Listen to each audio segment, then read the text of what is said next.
Imurikauppias, tulkaa sisään. Imuri tuleekin sopivasti tarpeeseen. Onhan täällä jokunen karva. Itkettekö te? Mikä prinssiä surettaa? Onko naishuolia? Ei, mä oon eronnut. Ilma on vaan niin piukka. Ammoniakki menee sinne.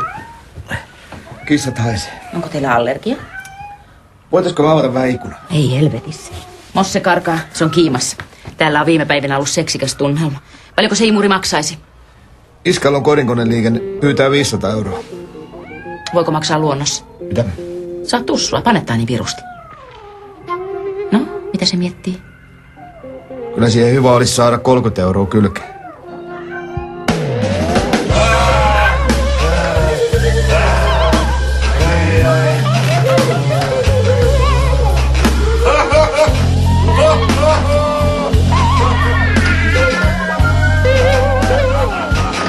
Tänne purjehti rakastaja, joka taitavasti melaansa käytteli.